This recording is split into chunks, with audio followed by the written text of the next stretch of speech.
loud. The crowd is way too loud.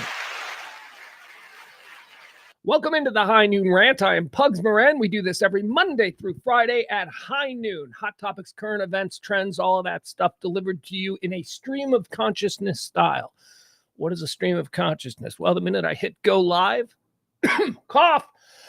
The minute I hit go live, I start talking. Now, I'm not just rambling about incoherent, crazy people thing. I'm kind of staying in a lane. We're talking about current events. This is current events-driven hot talk, the way it ought to be. Let's get started with some important stuff, though, because the chat room fills up very quickly and very early. Today, it's looking to me like Barney is the first guy in. Barney is the first guy in the chat room. Barney has a very important question that I think... What's he say? What does this say? He says, while we're waiting for Pugs to put the studio back together, let's take care of some neglected business from last week. Then he goes on to ask, Pop-Tarts, hot or cold? Okay. All right. That's a very good question. And there is no wrong answers. Of course, Barney is referring to the fact that we learned about the guy who invented the Pop-Tart last week. That's one of the 4 quarters. See, I give you all the day's news and all that stuff. God. Delivered in the stream of consciousness style. But we do it in 4 quarters. It's 4 interlocking, distinct segments that, boom, when you take the 30,000-foot view, you say, oh, that's an entire show. But when you're in it, it's its own thing. First quarter, we do a segment called Antecedently on This Day. Don't worry, Barney. We're going to answer your question. We do a thing called Antecedently on This Day. That's quarter 1. That's a fancy way of saying this day in history. I cherry pick a couple of interesting things that have happened on this day, and we talk about them. Quarter 2 is birthdays. Self-explanatory. Quarter 3, deads. We look at people who died, and then I'm not like, I don't like stupid stuff. Like I don't like stupid trivia stuff, so I don't really research this well. But we look at the people who died.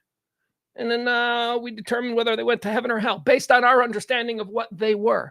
That's how we do it. Those are the first 3 quarters. The 4th quarter of the show, that's called, what is that called? Well, that's called the 4th quarter. That's all the hot topics, current events, trends, anything that's happening today that you need to know about. I'm going to give it to you. I'm going to tell you why it's trending. I'm going to give you a hot take, and then we're going to move on. We don't do politics. We don't do any of that stuff.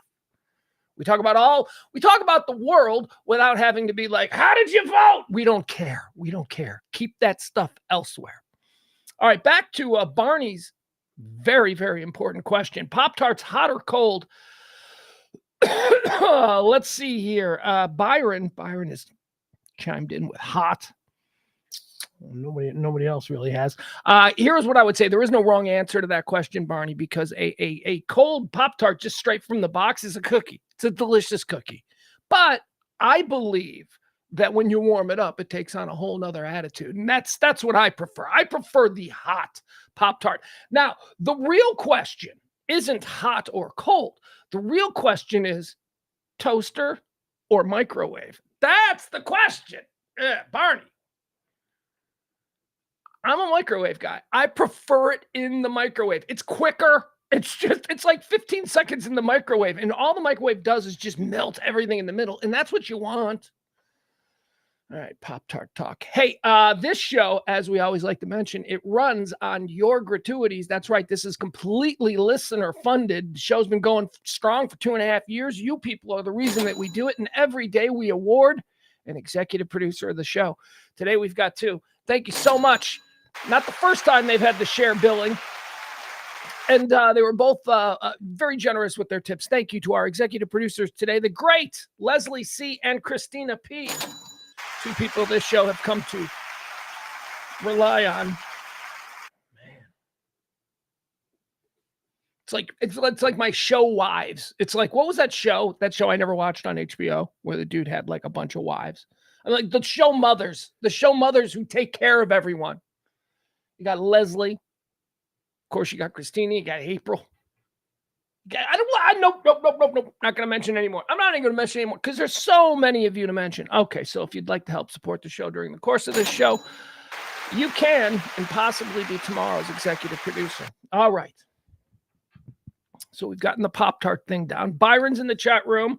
Who else is in the chat room? Let me, do Do we have a smaller chat? Where is everybody? Whoa, you know what it is today? It's a holiday. That's right.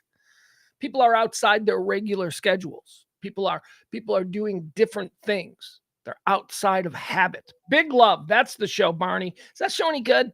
That's like one of those shows that I've never seen, that I've got teed up as like, well, some people I respect said it was good. Oh, crap. Here we go. Hiccups. They came out of nowhere. Oh, my God.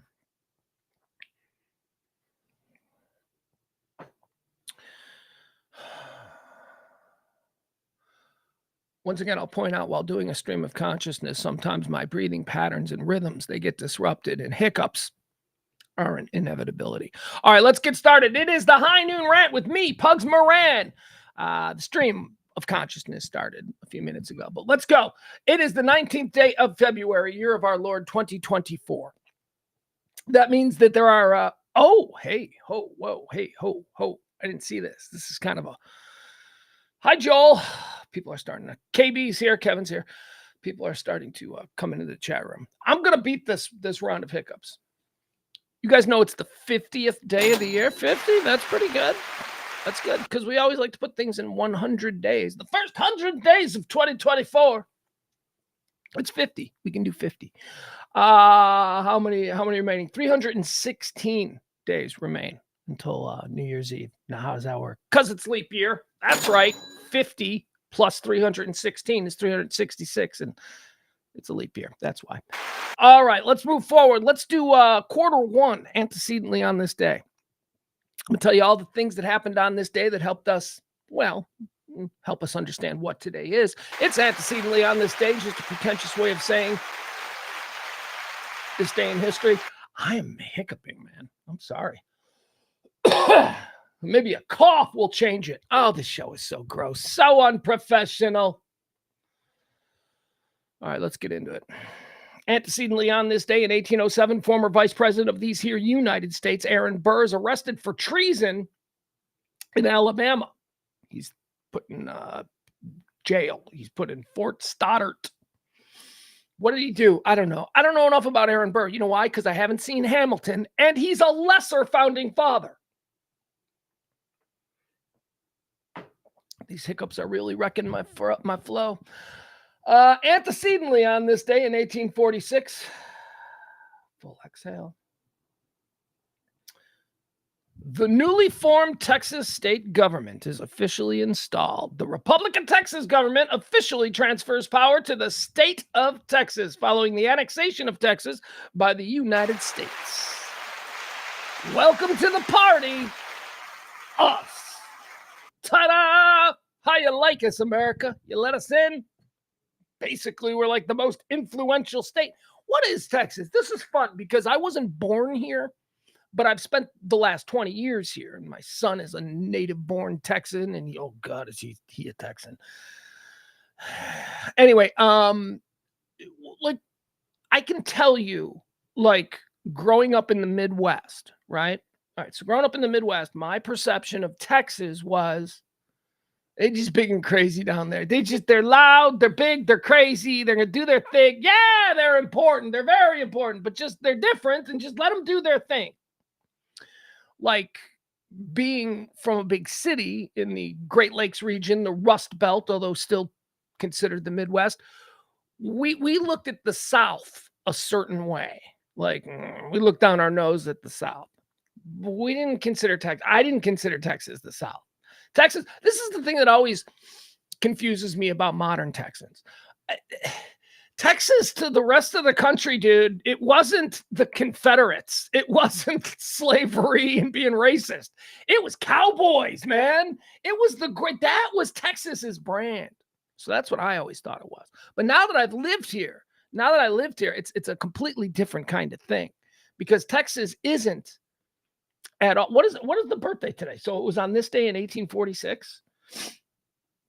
Math chat room, go ahead, because I ain't doing the math. But all these years later, look at them, they let us in. And now I would say, let's be honest. There's two states in this country, California and Texas. That's it. There's two states. They're the two most important states. And then you have a bunch of other states that would have to work together to be Florida, they're down there, but they don't. Neither California nor Texas seems to really want to be in league with Florida. They're like, we'd rather do our own thing. Thanks. But like you'd have to have like to challenge California and Texas. You'd have to have like New York get together with Ohio, Pennsylvania, Massachusetts, and maybe Illinois and Michigan and Wisconsin would have to team up in Ohio. I don't know. It'd be a mess. Anyway, Texas, welcome to the party. I argue the most important and influential state next to California in these here United States. On this day in 1846, Texas became a thing. On this day in 1847, the first group of rescuers reached the Donner Party. They made it just in time for dessert. The Donner Party. Those are the people that froze in the mountains and ate each other. Yuck. On this day in 1878, Thomas Edison patents the phonograph. Probably somebody else's invention, but on this day, Thomas Edison patented it. Antecedently on this day in 1942, United States President Franklin Delano Roosevelt signs Executive Order 9066. We'll just move on. We don't need to tell people what that was because, it's like it never happened. That was the order that FDR, who we're going to be talking about in a bit, that was the order that FDR signed that put all the Japanese Americans in internment camps. Ooh, man. That's a bad look, FDR, but we don't really talk about that much. And because of that, and I think FDR is on the whole the best president we've ever had. But that doesn't mean that he's perfect. That doesn't mean that I don't think there's room for someone to be better than FDR. He did it. FDR signed the internment camp orders on this day in 1942. On this day in 1946, Battle of Iwo Jima, about 30,000 United States Marines land on Iwo Jima. That was an island. Isn't that where the Marines, isn't that the Marine thing with the flag where they're all like pushing the flag in that Iwo Jima? Or is that Guadalcanal? I think that's Iwo Jima. Anyway, moving on.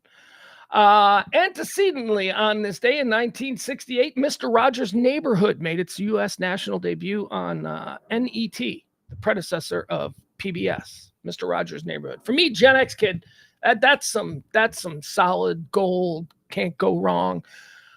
I will tell you, when was this? This had to have been 20 years ago or so. I had always had difficulty sleeping. And so I like to listen to things to fall asleep. There was a period of time where I was watching Mr. Rogers episodes to fall asleep. And I guess watching isn't fair because I would put it on when my head was under a pillow. So damn soothing, man. Teletubbies. It started out because of the Teletubbies, because I had been watching the Teletubbies to fall asleep, which was really awesome. I mean, that's the whole point of the Teletubbies, is to put babies to sleep. So anyway, it's very chill. And that kind of went into Mr. Rogers. Mr. Rogers was very good to sleep to. Mr. Rogers made his debut on this day in 1968. All right, let's move on. That's antecedently on this day because nothing happened after that. Actually, you want to know the truth? A bunch of stuff happened after 1968. But it's all plane crashes and mass shootings and nothing that we really need to spend time on. All right, let's move on to quarter two. Quarter two, here it is. Ba-dum. They say it's their birthday. Born on this day in 1920, someone I'm mentioning only because they're having a moment. Born on this day, CZ Guest. CZ Guest. She was an American actress. She was a fashion designer and author. She was also a socialite. I mention her because she's featured in the new FX series Feud.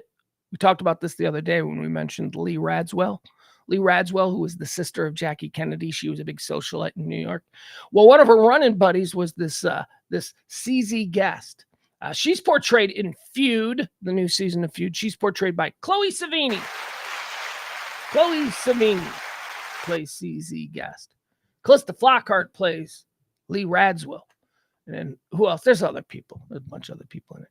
Also, born on this day in 1924, Lee Marvin. Ooh, that's a man right there. That's one of them dudes. For the longest time, I got Lee Marvin and James Coburn confused. I was a little kid, and they both had silver hair. I don't know. They're the same kind of guy.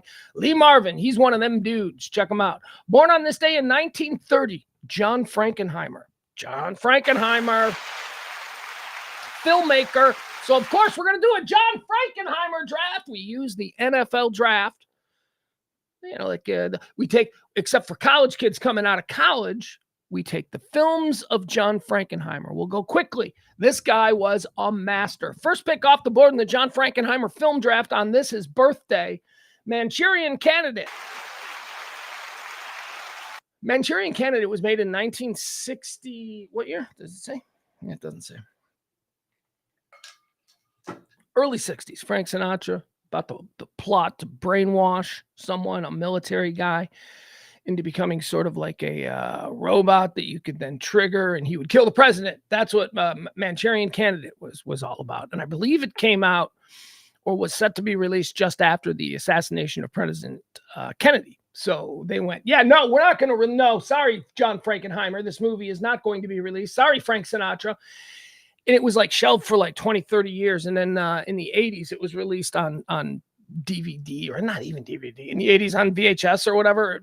It came back. And, you know, it was one of those films that no one had seen for years and years, but everybody had said, it's the greatest film ever made. It was very good. The Frank Sinatra, we're talking about the original. It was remade with Denzel Washington. I never saw that one, but the original, the John Frankenheimer, Frank Sinatra Manchurian Candidate is excellent. And that's number 1 off the board. Number 2, Birdman of Alcatraz. Come on, Dustin Hoffman. Stephen Queen, right? Is that Birdman? Number 3, 7 Days in May. See, Frankenheimer made man movies. Frankenheimer made movies that you probably watched with your dad at 11 o'clock at night on a Saturday, you know, in 1978. Those were John Frankenheimer movies. 7 Days in May. One of the most, number 4, Grand Prix.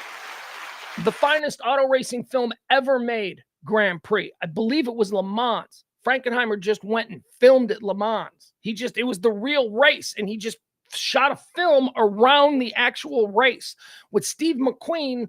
Was it McQueen? Or was it Newman? I don't know. I get Grand Prix confused with Le Mans. I don't know. Never mind. Moving on. Grand Prix is still a great movie. I believe it's Paul Newman now that I think about Grand Prix. Or maybe it's McQueen. Not sure. Number 5 in the John Frankenheimer draft. I mentioned this movie last week. This is just one of them movies that I saw as a kid, and I loved. Black Sunday. Black Sunday. Here's the plot. Terrorists have stolen a blimp, and they're going to crash it into the Super Bowl. Black Sunday. John Frankenheimer. All right, a couple of camp invites. We're gonna bring in Ronan. Ronan was great. That's a later in his life. Ronan was great. Reindeer Games and French Connection 2. That is the John Frankenheimer draft. Manchurian Candidate, Birdman of Alcatraz, 7 Days in May, Grand Prix, and Black Sunday, with camp invites going to Ronan, Reindeer Games, and the French Connection 2. Happy birthday, John Frankenheimer. Born on this day, what year? 1940. Born on this day in 1940, Smokey Robinson. Smokey Robinson. You know why they call him Smokey Robinson? Do you know why his nickname? His name is Bill Robinson, but do you know why they call him Smokey Robinson? They call him Smokey Robinson because he was always high. He was always stoned.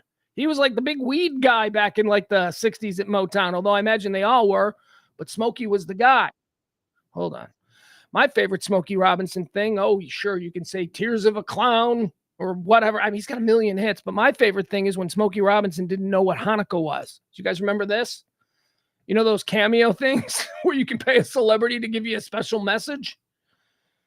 Smokey Robinson did a cameo, and he was wishing somebody a happy Hanukkah, and here's what Smokey said. Hey, Margot, how you doing? Surprise, surprise. This is Smokey Robinson. I know you didn't expect to hear from me, but I was contacted by your sons, Jeff and Jared, and they told me that you used to live in Detroit across the street from me, and gosh, that's beautiful. How you doing again? Nice talking to you again, I guess. But anyway, you're living in Vancouver now, and they wanted me to wish you happy Chanukah. I have no idea what Chanukah is, but happy Chanukah, because they said so. Anyway, God bless you, babe, and enjoy Chanukah. Wish you happy Chanukah. I have no idea. He has no idea. He's been in the entertainment business his entire life, and he has never seen Hanukkah spelt before. I'm sure if you said it's Hanukkah, he'd be like, oh, sure, I've been to many Hanukkah celebrations at my accountants and my agents. Chanukah. Oh, poor Smokey. Happy birthday, Smokey Robinson. Born on this day, celebrating a birthday, although, she's dead. Karen Silkwood. Karen Silkwood. They made a movie about her. Meryl Streep played her. Cher was in that movie. I think Sam Elliott was also in that movie, although maybe Sam Elliott was just in Mask. I don't know. Karen Silkwood, what she got, she worked in a nuclear power plant. There was a leak. She got irradiated. I don't know. They made a movie about it. Silkwood. Happy birthday to the real. I've never seen the movie. I never saw the movie because it came out in like the 80s and it starred Meryl Streep and Cher. And I don't know if you know who I was in the 80s, but I was not somebody who was going to be going to see a Cher movie. Okay? Just not my thing. Born on this day in 1955, here's someone who I've seen all of his movies. He's one of my favorites. He's a sleeper. We forget about him. We forget about how great Jeff Daniels is. Jeff Daniels. He's a sleeper dude, man. He can do everything. He can do drama. You ever seen The Newsroom? My God, he was so good in The Newsroom. First of all, he's good in everything. Gods and Generals. He's a dramatic killer. Like, he's a Shakespearean level dramatic actor who's most famous for Dumb and Dumber, which I don't know if he's cool with that. Jeff Daniels is a dude. Born on this day in 1955. Born on this day in 1959. Here's a guy who everybody hates for being really good at his job. This dude took a job. There was a job description, and he slayed it. And what does he get for his trouble? Everybody hates Roger Goodell. That's right. Roger Goodell.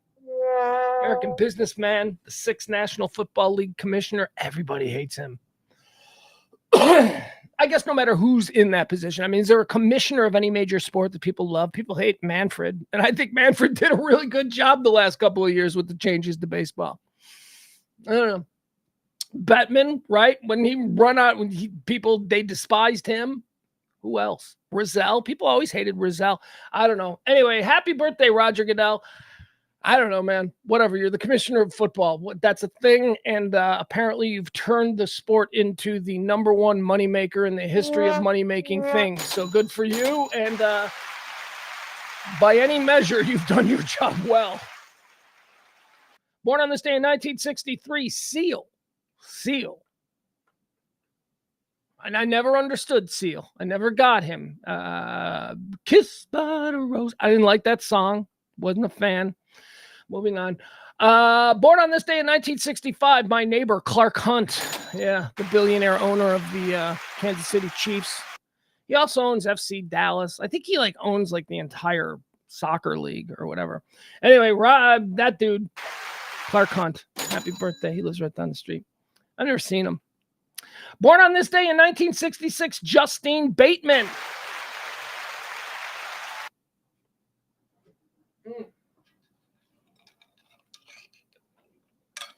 Man, I used to have a crush on Justine Bateman. She was something. Jason Bateman. I got a crush on Jason Bateman because I had such a crush on Justine Bateman. Let's see who else. Born on this day in 2004. Let's finish it up here with quarter two. Born on this day, Millie Bobby Brown. Millie Bobby Brown from Stranger Things. She's the little girl. I think she looks like Natalie Portman. Am I wrong? I don't know. Is that weird? That's birthdays. Let's go on to these are the people who've died. These are the people who've died. These are people who claim, although we haven't seen them since, people who claim to have died on this day, dead on this day. We decide whether or not they go into heaven or hell. Dead on this day in 1996, Charlie Finley. Charlie O. Ladies and gentlemen, if you're an old baseball head, you either hate Charlie O or you love Charlie O. Me, I love Charlie O. Charlie O was an innovator in baseball. Charlie O took over the Kansas City Kansas City A's. Yeah, they were the A's. He acquired the Kansas City A's and immediately moved them to Oakland, California. Okay, got them out of Kansas City, moved them to Oakland. First thing that he did was he said, I want you guys to have the craziest uniforms in the history of baseball. So he gave them those crazy, weird A's uniforms that they still wear today. The bright gold and the neon green and the white. Anyway, he did that. He wanted his team to show up. Also, one of the things that Charlie O'Finley did, this was in 1972. This was pretty great. You know, baseball was trying to be very old-timey. Baseball wanted everyone to have flat tops and be clean-shaven, and hell, most teams would fine you for a mustache. Charlie O'Finley in the Oakland A's in 1972, he paid players a $300 bonus if they wore mustaches and beards or beards. Why? Because he wanted hippies. He was like, fine, we're not making any money. We're going to go after the hippies. And that is how what was his name? Raleigh Fingers. I'm sorry. It was Raleigh Fingers, who famously had the crazy mustache. He originally did that to get the $300 bonus from Charlie O'Finley, and it stuck with him, and he stayed with it. So when you look at those A's teams from the 90s, and those A's teams, by the way, they're good teams. These are like, what, they win 2-3 World Series, Super Bowls of baseball, whatever we want to call them. So they were good. But when you look at them, man, they had long hair. And that was all because of Charlie O'Finley. Designated hitter, Charlie O'Finley. Charlie O'Finley wanted orange baseballs. That one didn't go. They were like, nope, but they tried it. They tried orange baseballs. Nobody liked them. Night games, Charlie O'Finley. He wanted more fans to be able to come to games, so he wanted all stadiums to have lights. Night games. Night games in the postseason, Charlie O'Finley. That's the reason. By the way, his last name wasn't O'Finley. His last name was Finley. Oscar was his middle name. Anyway, he's one of my baseball heroes. And we got to decide now, heaven or hell. And quite frankly, he's going to hell because he made his money in the insurance business, and he needs to go to hell. He was a big insurance guy. Created new ways to get people to pay for stuff that they would never need. That's Charlie O'Finley. So he's in hell, but he did a lot of cool things for baseball. Dead on this day in 2001, Stanley Kramer. Good Lord, we already did John Frankenheimer. Now we got to do a Stanley Kramer draft. All right, real quick. I'm just going to give you the 5 best Stanley Kramer films, okay? Number 1, Guess Who's Coming to Dinner. Number 2, Inherit the Wind. Number 3, Judgment at Nuremberg. Number 4, The Defiant Ones. And you want to know the mark of a truly great film director? Guess Who's Coming to Dinner. Provocative race movie. White girl brings Sidney Poitier home for dinner to meet her parents, Katharine Hepburn and Spencer Tracy. That one, right? So we know that's a heavy content movie. A lot of people are going to be discussing that. That's serious subject matter. Number 2, Inherit the Wind. Inherit the Wind, the story of the Scopes monkey trial, the national discussion about, evolution and Darwin and putting teachers in prison. He did that. He did Inherit the Wind. Again, Spencer Tracy, Frederick March, and I believe it was Darren from Bewitched. That's right. So another serious movie. Number 3, Judgment at Nuremberg, the story of the Nazis who were put on trial. That's what Stanley Kramer did. How about number 4, The Defiant Ones? Was that Poitier and Curtis, 2 prisoners who escaped together from a chain gang, a black guy and a white guy chained together? Come on, heavy subject matter. And then the 5th, just to show what an amazing director he is. It's a mad, mad, mad world. That's right. So he did the story of prosecuting the Nazis. He did the story of Did We Come From Monkeys? And he did a number of very important race films. And then he also did It's a Mad, Mad World. Stanley Kramer was a dude. Dead on this day in 2001, and he didn't make his money in the insurance business, so I'm putting him in heaven. All right. I love Stanley Kramer. How about Dead on this day in 2003? Let's just go ahead and preemptively put Johnny Paycheck in the hell. Johnny Paycheck would take this job and shove it. He was nuts. Mike Judge did a really great docu-series that he animated. Mike Judge went around and interviewed a whole bunch of people, and then he animated the interviews. So it's their voices, it's the actual tape of them talking, but they're animated now like Mike Judge characters. It's called Tales from the Tour Bus. I believe you can find it on YouTube. There's a whole bunch of them on YouTube. It's fantastic. But one of the series was Outlaw Country.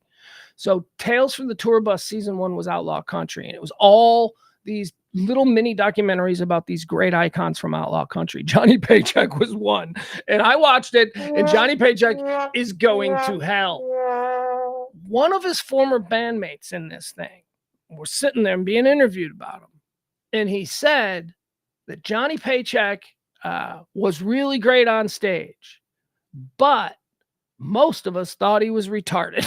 And he meant it with a straight face. Like, you got to understand, Johnny never went to a doctor. Johnny's parents never had him checked out with anybody. Johnny was just this troublemaking, really, really dumb, like really, really stupid. Like, if there was a bad choice to make, Johnny would make the bad choice. And this is how he was described. Johnny Paycheck is going to hell. He was not, he shot people. Like, he killed, he's hysterical, though. And that's an all-time banger. Take this job and shove it. Dead on this day in 2016, Harper Lee. Harper Lee is fantastic, man. Harper Lee did one thing, and it was her first thing. She had never done anything before. Harper Lee, of course, wrote a book. She's like, I want to be an author now. And she wrote a book called To Kill a Mockingbird. And then she never wrote anything again. And she's like one of the great authoresses in the history of American literature. Harper Lee. I mean, the only other thing she did of note was she was the editorial assistant to Truman Capote on In Cold Blood, which was a couple of years after she was already Harper Lee of To Kill. That's crazy, isn't it? It's like you got one in you. You got one in you. It's your first one. You're like 28 or something when she puts it out, and it's To Kill a Mockingbird. How do you follow that? Well, Hemingway could have probably figured out how to follow. Steinbeck probably could have. Mailer would have figured out how to. I don't know. Harper Lee, she had one in her. To Kill a Mockingbird. We're going to put her in heaven. We're going to put her in heaven. Because I also, and I don't know this, but very possibly Harper Lee knew what her bag was. I always talk about get your bag. Maybe she was 28 and all of a sudden she looked at To Kill a Mockingbird and went, I'm going to be able to live very nice off this for the rest of... Every kid is going to read this for the next 100 years. There you have it. She got her bag. She's going to heaven. Dead on this day in 2020, a hip-hop guy that I don't know, but my son likes, named Pop Smoke, and I'm just going to guess that he's probably in hell because, I don't know, he was murdered and he did some stuff. You know what I'm saying? All right, there you go. That's going to do it. That's quarter one, quarter two, and quarter three. It is time now, once again, to remind you that this show runs on your gratuities. If you support this kind of non-divisive, current events-driven hot talk, drop a little something if you could. Today's show is executive produced by our executive producers, Christina Pete, of course, Christina Pete, and Leslie C. Thank you so much to those ladies, house moms here in the chat room. Fin-ass show today. It's a president's show. It's a President's Day show. What are people not going to... Do people have off? People not at work today? Well, I know my kid's off school. Texas high school football. My kid's off school, but he had a 7 a.m. practice. 7 a.m. football practice. It's your day off. There ain't no day off for Texas high school football players. That is a direct quote from my son. There ain't no days off. Okay. All right. I like the attitude. It's a little bit rah-rah for me, but okay, that's cool. Be a leader. Boop, boop, boop, boop. Thank you. Thank you to our EPs. And again, there you go. Leave that up there if you'd like to contribute to the show. All right, let's get moving. These are all the things that are happening today, the hot topics, the current events, the trends. Navalny, he is the Russian dissident. Is he a dissident? Do we call him dissident? He is the Russian opposition voice who, just as was described when it happened, he wasn't feeling well, so he went for a walk to get some fresh air. And then when he came back from the walk, all the guards at the gulag that he was at in Siberia, they were like, "What's the matter, Navalny?" And he's like, "I don't know, man. My tummy's upset." And they're like, "Why don't you go lay down?" And then he went and he laid down. And then, I'm sure they checked in on him and they brought him tea and toast and all those kinds of things. And it was very sad when they said after his nice little leisurely walk, he wasn't feeling well and he died in his sleep. How sad. Yeah, okay. He ain't going for he ain't, first of all, I can't imagine he has that kind of relationship with his guards.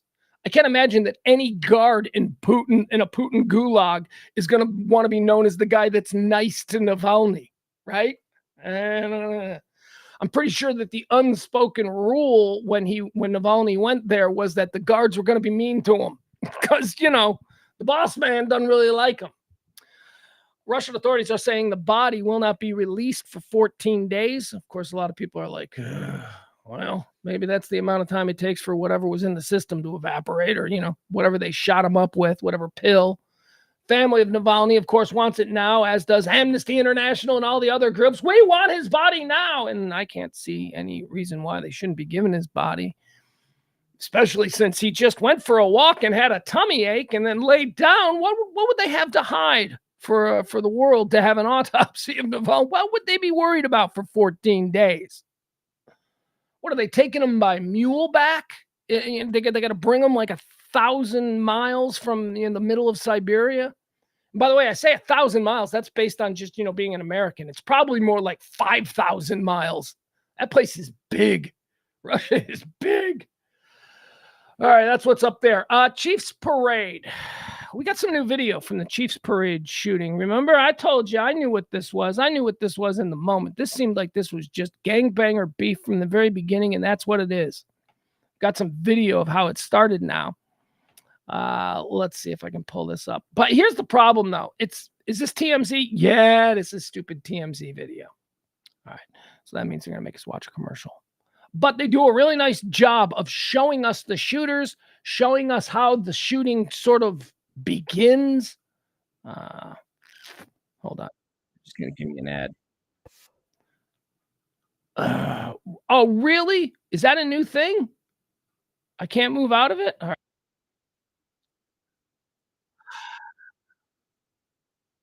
New video from the Kansas City shooting appears to show the exact moments before shots started to ring out. And as the cops indicated, there are teenagers in the mix. Okay, so this was another thing that I warned when the stories were coming out, that it's all children. 16 people were shot, and it's all children. Again, children, but that makes us think something. We make leaps as consumers of information when we hear that 16 of them were children. We all think of, the sweet little innocent 4-year-old with his big Chiefs. We're number one. That's what we think because we're fatalists by nature. We always think the worst. But also when they say all these children is anyone under 18. And it appears that there's a whole bunch of bangers involved in this thing that are probably under 18. So, yikes. All right, let's watch this. How many of these? And it's still a problem. Nobody is saying, well, that excuses the gun. No, it doesn't excuse the gun violence. But what it does is it gives us more perspective. I mean, the gun conversation is very complicated. We need to find the right lane and then stay on that lane. And I'm perfectly comfortable if the acceptable lane, at least from what I've seen from both sides, if the acceptable lane for us to go down right now is concentrate on the mentally ill. Although more and more of these shootings occur and we find out that these people were mentally ill. This is not this is a different lane we could go down. We could go down the gun crime lane where we're just, we're red flags for criminals and, it's about, I'm just worried about going to the mall and getting shot, right? That's the one that I would like to tackle first. The one, I'm not going to malls, or there aren't malls in really bad gang-infested areas, but I'm not going to dangerous malls. I'm not going to malls where I'm like, well, we're going to go to the bad mall this weekend. I'm not doing that. I can just go to normal suburban all-American malls. I should feel safe at those things. It's not like growing up on the south side of Chicago and being 18 years old and going, we got to get out of Evergreen before 6 o'clock because this place is about to turn into a prison. And that was true when I was growing up. There were malls we couldn't go to. The malls, you better, if you're going to go to it, it better be 2 o'clock in the afternoon on a Sunday. You better. So this Chiefs parade, this is just akin to that. This is akin to just an innocent gathering of people where we should, as Americans, we should be able to feel some modicum of safety.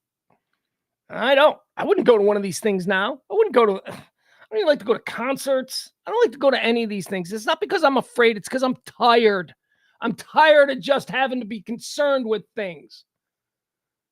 My son is 14 years old. And he instinctively, when he walks into a restaurant, any place, he looks for the exits and he plans an escape. 14. At 14, I was looking for the video game. Where's the Pac-Man machine in here? No, he's walking into play, and it's not because he's weird. It's because he's pretty much the same as everyone else in his generation. That's what they're being taught now. They're being taught this the way we were taught other things. Okay, so here's the video. Let's watch a little bit of this video. They're going to break it down. They're going to go slow. We're going to get to see, is this big enough? That's as big as we're going to be able to get it. Here we go. I can't see. All right, so these are three people in the front here. These are just three innocent people having a little bit of fun, taking some pictures at the Kansas City Chiefs Super Bowl parade. Now, what's going on behind? Are you all hurt? All right, so here, this is one of the shooters. Apparently somebody followed him afterwards. He's moseying away. This guy right here, this is the guy that we saw tackled. Remember the guy we saw running and he got tackled? This is him. So he's one of the shooters. I can't see. All right, see, now look. Now these guys, I'm going to back this up again. Two groups seem to walk up on each other, and immediately, if you look in the background, they all start reaching like they're a bunch of cowboys in a Western bar in 1860. They all start reaching. Back it up just a little bit more here. I can't see. See, look. Are you all hurt? Are you all hurt? All right, now they're going to slow it down and make it real small. All right, so the arrow is pointing to this dude back here. Apparently he's a shooter. And then here's the other shooter. But they seem to be together. And don't they seem to be stalking someone? Like they went here specifically to whack somebody? Now look, now these guys, look at this dude right here. What's he do? He's reaching into something. Yeah, okay, that's another shooter. So it looks like the three shooters were together. It wasn't, unless, I don't know, did somebody return fire, or did these three guys just open up on another group of, dudes who they were like, you bumped into me, or you showed me disrespect, or whatever the bullshit reason is. All right, so we're seeing them. All right, now he...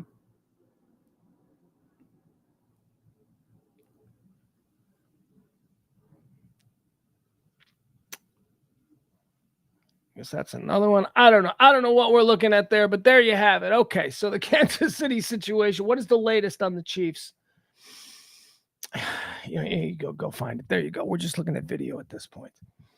I think we all know that it's just a bunch of bangers that got together at a big civic celebration, and you know what? People can't control themselves with the kill toys. That's just what happened.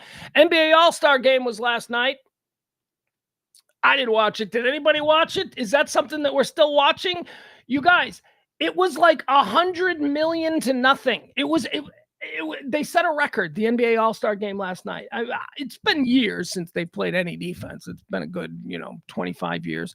Couldn't get away with that. They still played defense in the 90s. You still had Rodman out there. You still had Anthony Mason out there. You still had Lambeer out there. You had dudes out there who were still playing defense. They don't do that anymore. The West defeated the East in the All-Star game last night. Are you ready for this score?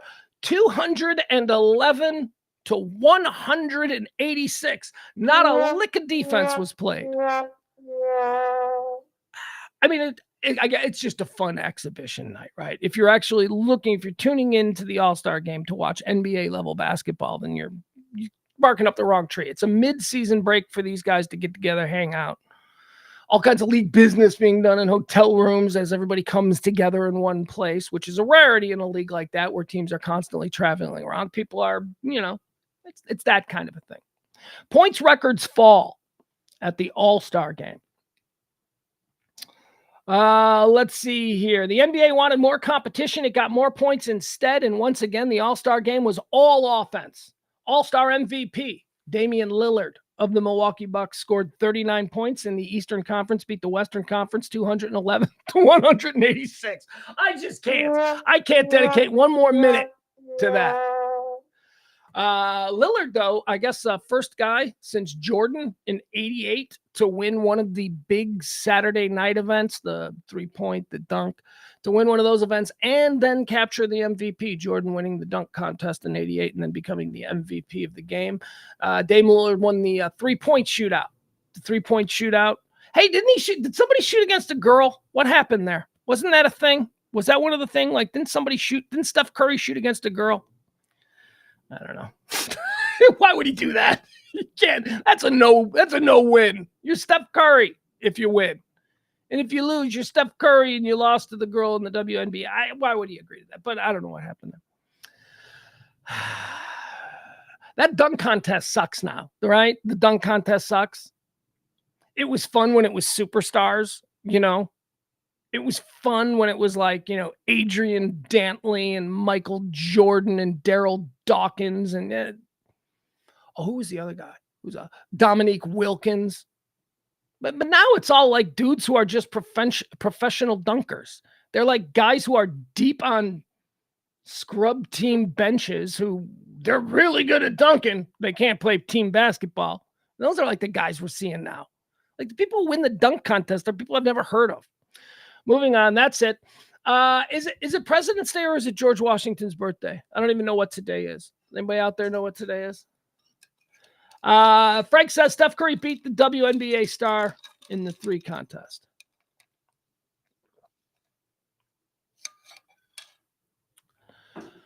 Frank says Mac McClung dunk contest winner.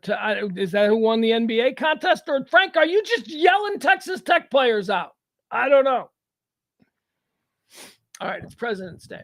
New presidential poll is out. They've got, they do this, they did it in 15, they did it in 2018, and now they're doing it again in 2024. And it's a serious poll. This isn't like, you know, we just interviewed. This is like political eggheads. This is like, you know, historians and, you know, smart people and all that kind of stuff. So whatever. It's not. Opening document. Hold on. It's taking a while to open this document here. I want to give you the list. I'll give you the top 10 best presidents in all-time history, and then I'll give you the top 10 worst. All right. First of all, official results of the 2024 Presidential Greatness Project Expert Survey. Get out of here. Hold on. Brandon Rottinghouse, University of Houston, and Justin S. Vaughn, Coastal Carolina University. I don't know what that is. Apparently they put this together. About the survey. The 2024 Presidential Greatness Project Survey was conducted via Qualtrics from November 15th to December 31st, 2023. Respondents include current and recent members of the president's and executive politics section of the American... It's all these think tank eggheads. Deep state. If you're so inclined to believe in such a thing. It's the foremost organization of social science experts on presidential politics in the world, as well as scholars who had recently published peer-reviewed academic research and key related scholarly blah, blah, blah, smart people. This isn't a bunch of doofuses at the mall. All right, here we go. Let's see here. Let's go to the top 10 best presidents in U.S. history. Are you ready? Number 10, John F. Kennedy. Ladies and gentlemen, John F. Kennedy. The man took a bullet for you. Number 9, ironically, LBJ. I don't know. I don't know why I played that. I don't mind LBJ. Number 8, Eisenhower. Yeah, Mr. Vast military industrial complex dude. The guy who, like in 1960, looked at the country and said, hey, the game is rigged. All of your tax dollars are going for bombs that we're just burying in the desert because we don't need them anymore. The vast military industrial complex. He told us about that. Eisenhower's number 8. Number 7. I can't wait. Where's my easily triggered snowflakes out there? Ladies and gentlemen, as judged by this panel, the number 7 greatest president in U.S. history, Barack Hussein Obama. You people are going nuts. Some of you are going nuts. Some of you weird political people are going nuts. Obama comes in at 7. Harry Truman comes in at 6. Thomas Jefferson at 5. Teddy Roosevelt at 4. George Washington at number 3. Franklin Delano Roosevelt, FDR. Yeah. He's my number 1. I put FDR at number 1, but again, just because he's number 1 doesn't mean he's the greatest. He's totally infallible. No, they're all politicians. They're all presidents, but there has to be some, mark where you go, well, he's better than that one. FDR is my favorite, even though he signed the internment camp orders on this day. FDR comes in at number 2 on this ranking. Number 1 is, of course, Lincoln. Everybody, Lincoln has been number 1 on this list every time they have done it. Lincoln is always number 1. All right, let's go down. Let's see the worst. Oh, by the way, Joe Biden, this is going to really make you guys angry. You guys are really... Joe Biden, number 14, the 14th best president in the history of the United States. He's one better than a dude named Wilson. Who was that? Hugh Wilson? Who was president? Woodrow? Is that Woodrow? Woodrow Wilson is at 15. Joe Biden is at 14. And John Adams is at 13. John Adams is just one more better than Joe Biden. People be mad. All right, let's do the final 10. Let's see here. 1, 2, 3, 4, 5, 6, 7, 8, 9, 10. Oh, well, that would make sense. The bottom 10. The 10th worst president. Who's that? It's going to be Herbert Hoover, ladies and gentlemen. Herbert Hoover, the 10th worst president. Number 41, the 9th worst president. That's going to be Herman Harrison. I don't know. Who is... I don't know. No, wait. No, I'm sorry. 36 is Hoover. 37 is Tyler. Tyler sucks too. 38 is Taylor. I don't even know who he was. 39 is Fillmore. Millard Fillmore. Number 40, worst president, is Harding. Warren G. Number 43 is Johnson. Is that Andrew Johnson? Number 44 is Buchanan. I don't know who Buchanan is.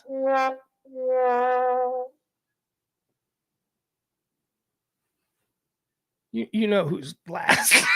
You guys, I don't even have to say it. You know who's last.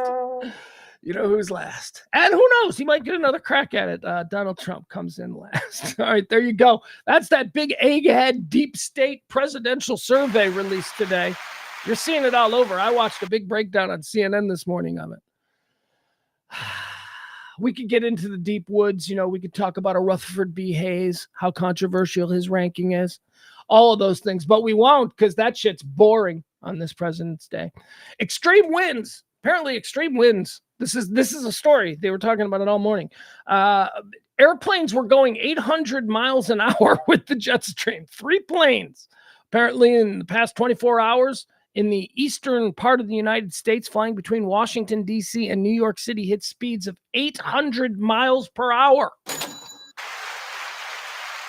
that too fast? I don't know. Like, I heard that number and I'm like, how fast do planes normally go? Like, what is a plane normally going? Like, I know an Indy car is going like 200, right? I know that like my car is going like 70, 75. So like how fast, like when a plane is in the, like, what is that miles per hour? I don't know. But it reached 800 and apparently that's a big story. That's because of some crazy jet stream that's pushing really strong winds.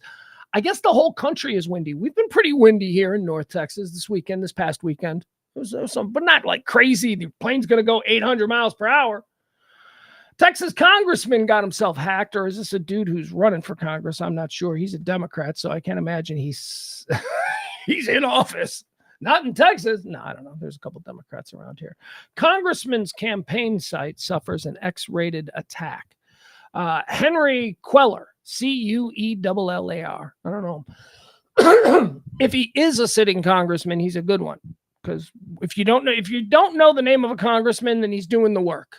It's only the only Congress people whose names you know are the ones who aren't doing the work. They're the ones that are going on TV and trying to raise money and, way more involved in an upcoming presidential election than they are in actually, governing and legislating for their home districts. If you want casual sex in Australia, an online mistress, a MILF live chat, or even just local adult hookups, Congressman Henry Cuellar has got you covered. Apparently he is a congressman. It's unclear what's going on with Quellar's campaign website, but it's currently overrun with not safe for work topics. So apparently somebody got into this dude's. Let's see. What are some? Get started now. Casual sex. So I'm reading some of the things that, okay, there you go. We don't need to go into that. That's just stupid. That's just, politics. There you go. Did you know he was a congressman? Henry Cuellar. Henry Cuellar. I don't even know his name. He's apparently a congressman. He's a Democrat. He's from Texas, and now his website looks like Pornhub. There you go. That's what you get. Tourist tax. This is interesting. This is a story that I got into yesterday, and then I saw that it's being voted on today. Hawaii is thinking about it. Okay. Here's what Hawaii wants to do. Every time you check into a hotel in Hawaii, they want to charge you $25. In addition to whatever it is, your hotel cost, your whatever package, they want a tourist tax in Hawaii of $25. They say that, this will, it'll help with the paying for that. They had the destructive wildfires, right? Last year, like ruined like Helena or something. I don't even know. I've never been. Here's the thing. Here's what I would have to say about this. This is not a big issue. You know why? Because people who can't afford to just take $25 and burn it, those people are not going to Hawaii. If you are going to Hawaii, $25 means nothing to you. If you are going on a Hawaiian, $25 is what a can of soda costs from a machine in Hawaii. That is nothing. Poor people who scrimp, people who $25 is a big deal to, don't go to Hawaii. They go to the Ozarks. They drive to the Gulf.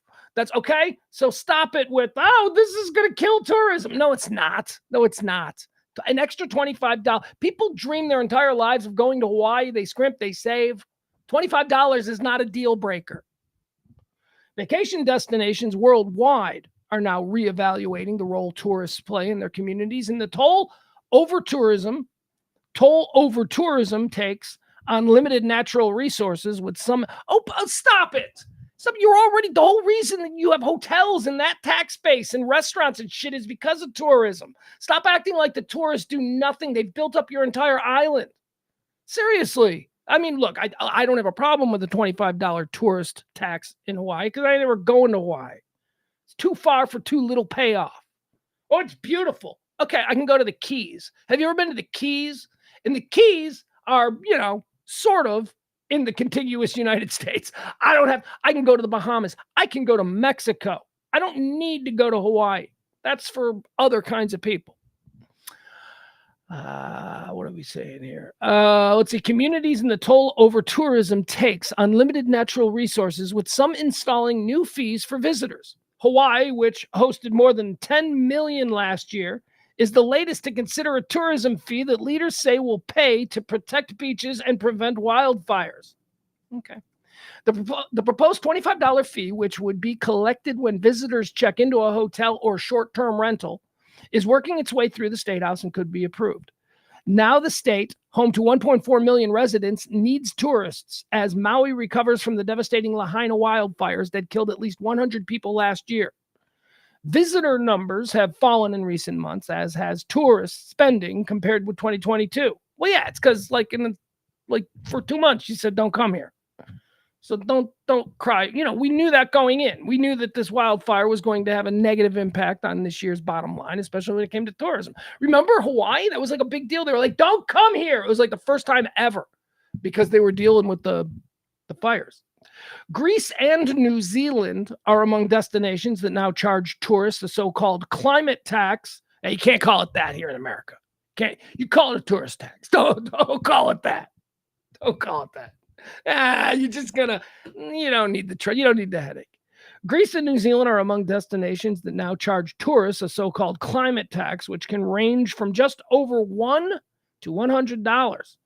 This month, Bali started. See, again, these are all places that if you're an American, you ain't going to Bali and then sweating $25, right?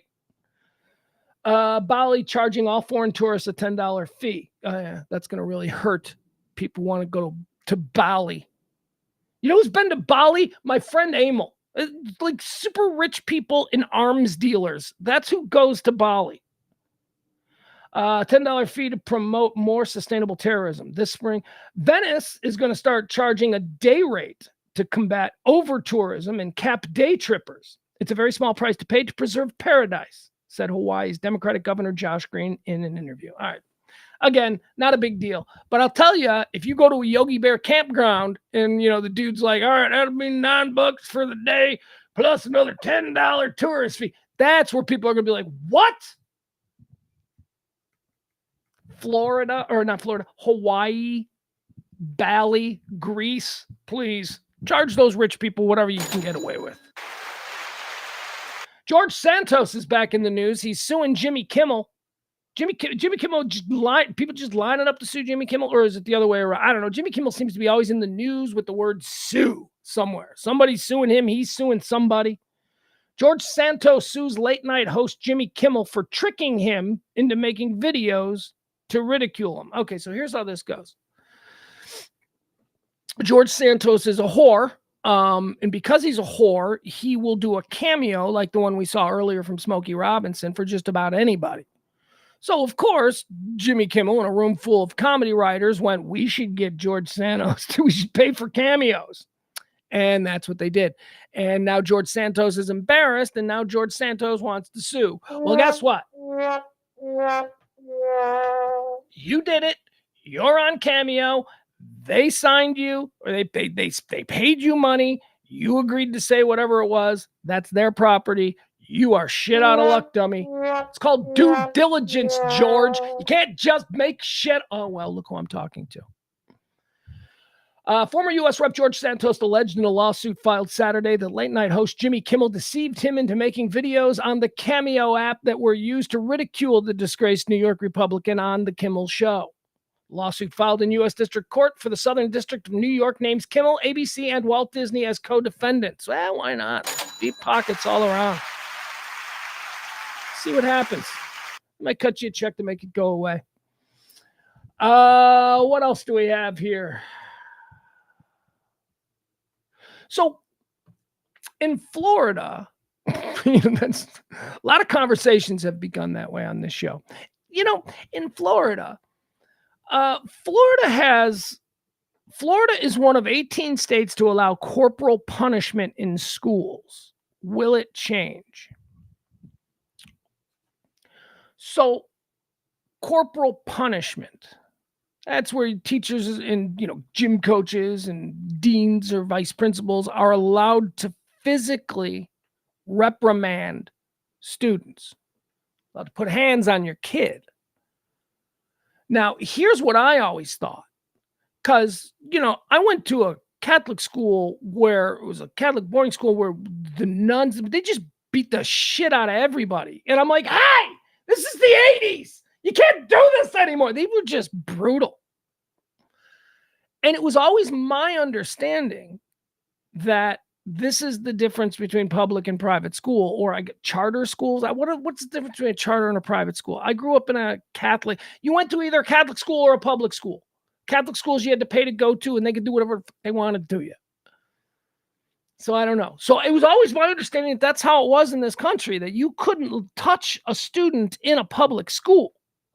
But if that kid was going to a private school, then, they make their own rules up as they go along because parents are all, involved. With I'm sending him to the school because I want my son to be smacked by a frustrated 50-year-old man. So anyway, so that's how I thought it was. Now, I seem to be reading this, and it seems that in Florida, you can hit a kid in a public school. Let's walk through this. The leader of a church runs, okay, this is a church-run school. The leader of a church-run school in Orlando was called into a fourth grade classroom where more than a dozen children were allegedly acting out and spanked them.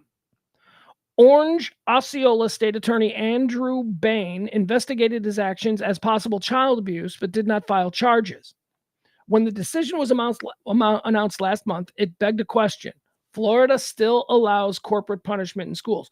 Okay, so the question here is, because that was a private school. So, I mean, I guess I never had that question. I guess I always just assumed that private schools, if you sent your child to a private school for a private education, whether it be religious or whatever, that the same rules in a public school where taxpayer dollars are being used didn't apply. Like, you go to a public school, you touch my kid, I'm suing the entire school district, right? I mean, you can't touch my kid. I don't know. Anyway, this is weird. So I guess I don't know enough about this, but this is concerning a private school. And I just always assume that private schools, you can hit kids if you want. You do a lot worse than hit them. I'm a Catholic. Just ask Catholic school kids. You can do a lot worse than just hit kids. Totally acceptable. Anyway, here's my take on it. I think if we're going to do it across the board, I think even if you're a private school, I don't think no grown-up should be laying hands on a child that isn't their own. Now, the whole question about should a parent be able to hit their own kid, that's not anything I'm getting into. That parents shouldn't be allowed to abuse their child, but discipline, corporal discipline in the household.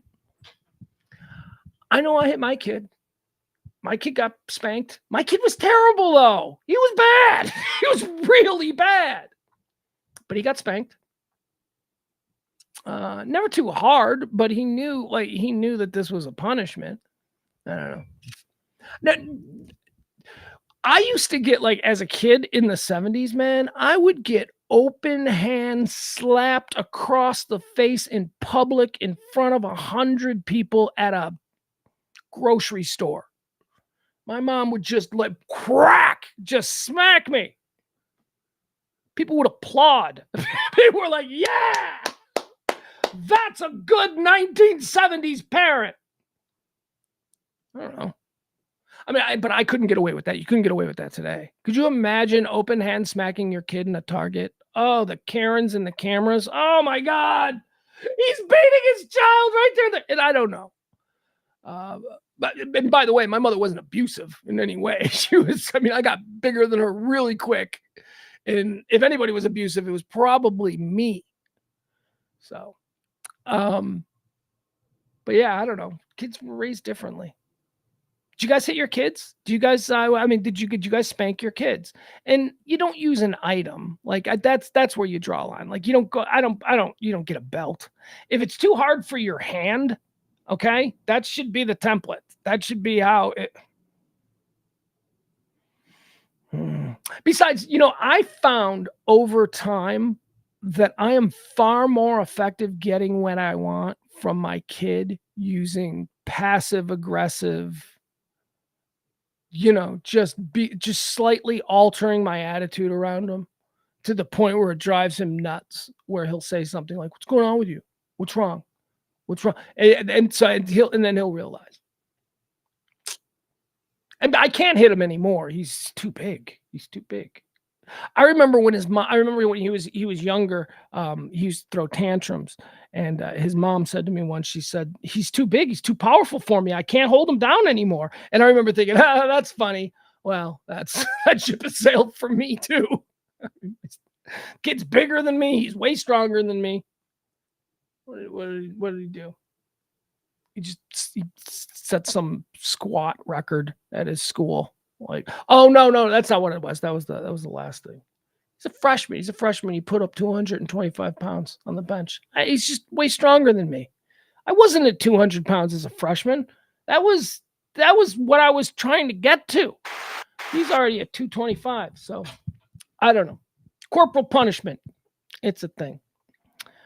What does Rob say? I asked some people in the chat room about if they spanked their kids, because it's really changing.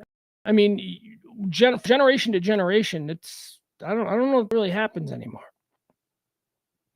Rob says no. He does not spank his kid. Never had to. Voice was enough. But don't you have little girls, Rob? Don't you? I think Rob, you got little girls, don't you? That's different. I think little girls are much different than little boys once little boys start feeling themselves. I don't know. Frank says, Pugs, you're going to have your boy at Texas Longhorns playing football with the 2025 Palm Bench. Nah, Notre Dame. He's going to Notre Dame. He's going to be a Notre Dame lineman. At least that's what I say. But he also loves Texas. Those are his two schools, UT, because his mom actually went to UT. His dad's just a Notre Dame fanboy. Adam says, okay, all right.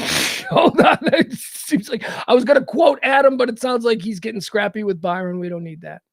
Leslie says, I didn't spank. I was spanked, but it wasn't necessary. Yeah,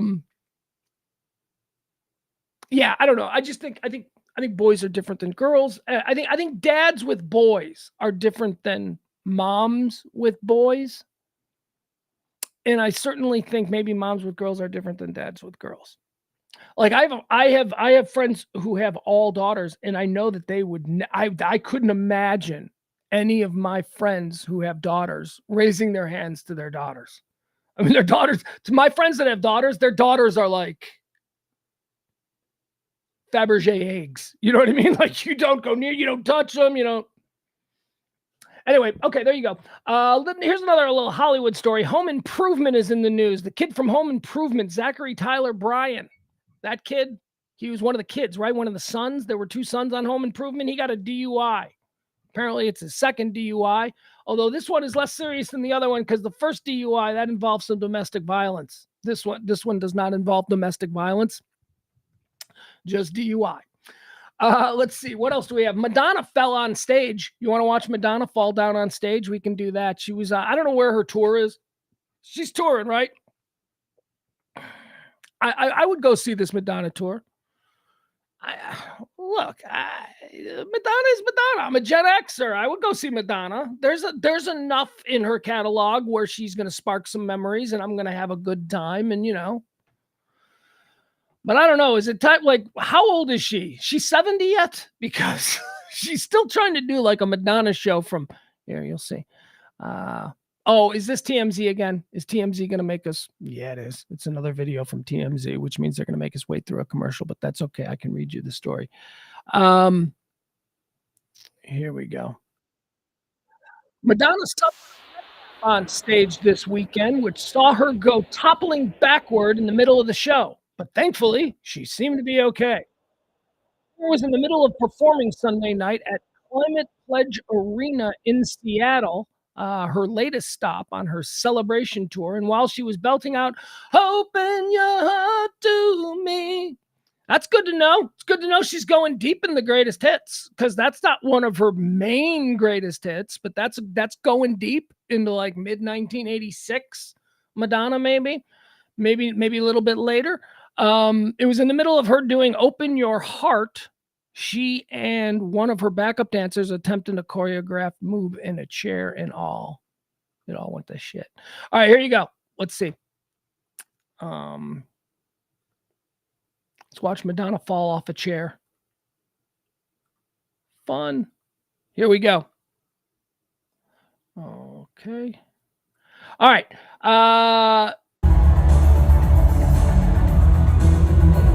All right, right now, this is her. This is Madonna. She's sitting in a chair, okay? And she's getting real into the song. And then this is a camera guy here with the light. So she's sitting in a chair. At some point, some dude is going to come, like a dancer, like one of those Madonna dancers. He's going to come out there and he's going to do something with the chair and it's all going to go to hell.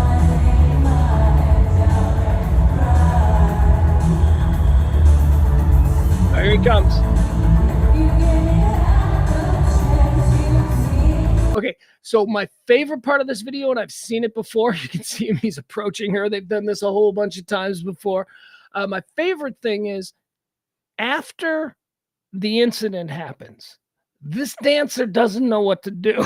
He doesn't know, should he help her? He's he's probably thinking he's fired, right? Like this is, you think Madonna's going to let this dude back out? And he just kind of starts dancing like, cause he doesn't know what you'll see.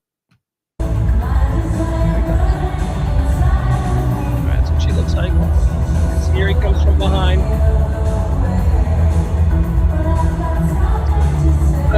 Now there he goes. He's pulling her back. And it's right here. Oh, that's one more time. We almost miss it. Oh, jeez. I like this angle because we get to see it. We get to see from there. That's just being pulled back.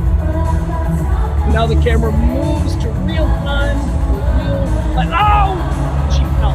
Okay, it's on her ass. Still sitting. Now watch the dancer awkwardly. I don't know what to do. Now he's just start poking. He's all right. He's walking away. He doesn't know if he's fired. No, I don't know. Giant. Probably. It's Madonna. It's probably a dude.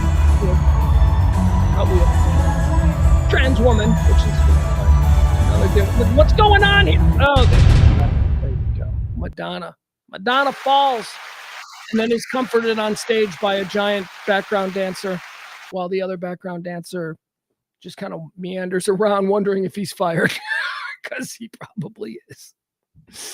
All right. What else do we have going on here? The BAFTA Awards. Oh, the BAFTAs. What are the BAFTAs? It's award season. So every like Sunday night from here into the Oscars is going to have some kind of award show. But the BAFTAs are a pretty big one. The BAFTAs are a serious, sophisticated award show. The BAFTAs are the British Academy of Film and Television Arts. Wow. No way. Did I just nail that? Well, I guess it's pretty obvious. BAFTA, the British Academy of Film and Television Arts. We're going to go with that. I think I nailed it.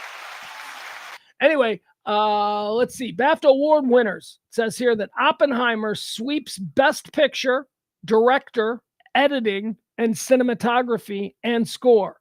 Cillian Murphy. And, oh, man. So it won basically everything? It won everything. Who won for like the women's side? Oh, the chick from The Holdovers, the mother who lost her kid in Vietnam, the chef, the cook. She was great. She was pretty good. She won. That's good. I want her to win. She won the BAFTA for The Holdovers. That's a good movie. And Emma Stone won Best Actress for Poor Things. That where they make her. What is Poor Things? I want to see that. I've read it. I don't remember it now, but I remember when I first heard of it during the Golden Globes. I was like, I gotta look into that movie, and it looks really interesting. What is she? Is she like a Frankenstein? It's kind of like a Frankenstein thing. I don't know. Whatever. It just looks interesting. Christopher Nolan's Oppenheimer won 7 BAFTAs. Let's see here. What else? Let's go through the winners, shall we? Oppenheimer won basically everything for film. Best Supporting Actor went to Robert Downey in Oppenheimer. He's going to win the Oscar as well. Best Supporting Actress, that's the Divine Joy Randolph. That's the woman from The Holdover. She was really good. Let's see here. Best Director for Christopher Nolan. Best Actor, Cillian Murphy for Oppenheimer. And Best Actress, Emma Stone for Poor Things. There you have it. The fancy, sophisticated critics of the BAFTAs. That's what they say. Now, also, we had the People's Choice Awards. The People's Choice Awards were happening at the same time over here in America. And although Barbie was conspicuously absent from the BAFTAs, Barbie, the summer of Barbenheimer, the film year of Barbenheimer, well, BAFTA pretty much just went, nope, Oppenheimer. And they gave everything to Oppenheimer, nothing to Barbie. Not so here at the People's Choice Awards, which was also held Sunday night in Los Angeles. Barbie won everything. Oppenheimer won nothing. The People's Choice Awards are, I don't know, you used to fill out a ballot that came in People magazine. So it's, that's the level of integrity that organization has. People's Choice Award is, where Vin Diesel wins awards, for popcorn movies. And I like the People's Choice Awards. I think there's absolutely room for it. But the People's Choice Awards is typically not any indicator of Oscar success. Whereas the BAFTAs, which was also held last night, occasionally is. All right. Let's see. Wait, hold on. Should we go through this? People, no, we don't need to go through all that stuff. We don't need it. All right. Guys, that's it. That's it. It was a slow day. It's a slow day. Nobody's at work. All the kids are home from school. We're running out of things. I mean, I got a couple of things we can do here. But as far as like, the trending subjects and all of that, Adam says, I saw Oppenheimer this weekend. It was okay, but probably not my top 10 movie this year. I agree 100%, Adam. Look at us. Look at us. You and I agreeing on Oppenheimer. I thought Oppenheimer, I wanted to see Oppenheimer. I was excited when I saw the trailer and, I'm like, I can't wait to see it. And there were two movies that I couldn't wait to see, Oppenheimer and Napoleon. And I honestly thought Napoleon was way better. I really enjoyed Napoleon more than I enjoyed Oppenheimer. I thought, here's Oppenheimer, unfortunately, for me, is always going to be compared to Fat Man and Little Boy, the Paul Newman movie from the 1990s, where the story of Oppenheimer was originally told for the big screen. It was a great movie, Fat Man and Little. Is that John? Who made that? Is that? I don't know. Anyway, it's a good movie. And I thought that Oppenheimer was way more technical, I suppose, than Fat Man and Little Boy, but not as good a movie, not as good a story. It was boring. Oppenheimer was boring. And I hate that I have to confront the reality that I think Christopher Nolan makes movies that just don't appeal to me. Christopher Nolan movies bore me. Christopher Nolan movies make me reach for the remote control so that I can fast forward through these lingering long scenes. I like dialogue. I like chatter. I like a story that moves. I don't want to be... If your film has incredible cinematography, I'm probably out. I'm going to be like, yeah, that's great. That's great that you just got wonderful. Rare is it that a movie has incredible cinematography and is a good story. Braveheart would be a terrific example of that. Now, that's a film that was like big and epic and all that, but also a good story. Oppenheimer wasn't a good story. Oppenheimer was boring. It was too self-involved. Yeah. Still, it still was better than Barbie, though. I think I made it further into Oppenheimer than I did Barbie, but that may have been my own bias. I may have just been thinking that Oppenheimer was going to get better, right? Like, okay, I'm going to hang with it because this is going to be, whereas Barbie, I had a couple of laughs and then like 30 minutes and I was like, yeah, I get the gist of this. I get it. It's good. It's fine. It didn't compel me to watch the rest of it, but neither did Oppenheimer. You know what else I'm struggling with? I'm struggling with American Fiction, that Jeffrey Wright movie. I really wanted to see that. I really thought that looked like a good story. And I got like 30 minutes into it and I'm like, it's kind of boring. I kind of know where this is going. Dazzle me with storytelling. And it hasn't done that. So what is the best? I think the best, honestly, the movie, like you say, what's your favorite movie from last year? I think it's Leave the World Behind. As crazy as that sounds, I think that's the only movie last year that I remember as being something that I really enjoyed. Everything else was like there was a struggle at some point to get through it. Let's see. People's Choice gives awards to whoever agrees to show up, says Leslie. That's very true. That's very true. That is very true. They know they're going to win. The people who show up at the People's Choice Awards know they are going to win. Unlike, the other words, truly a surprise. Adam says Party is a superior film. Oh, he says Barbie. Sorry, I'm on my mic. Adam says Barbie's a superior film than Oppenheimer. Okay, all right. I don't know. I thought Barbie. I don't know. I don't see Barbie was fun, creative, clever. Made me chuckle a couple of times, but I don't know. Is there something? Should I have stayed with it longer? Is there a message that I was going to go? Oh wow, I see where she's going with this. I mean, it just looked really cool and colorful and it was funny and silly and it's a toy, so I don't know. Let's see. Got a couple of lists here that we can do. We can run through. 7 things the middle class can't do in 5 years. That's interesting. 7 things they're saying that we middle classers will no longer be able to do in the next 5 years. Or how about this one? Things we think are illegal, but they're actually not illegal. I think I want to do that one. Adam says, every man who wants to understand women better need to watch Barbie. Barney says, the troubled, tortured genius story doesn't appeal to me. You're just an asshole because you're an asshole, not because you're super smart or talented. That's true. You can be both. Can be both. You can be. And most of the times they are both. Truly talented geniuses. I've known 2.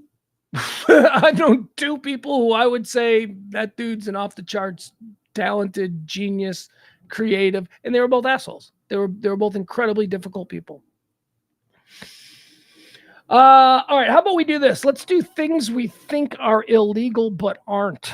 Let's run through some of these.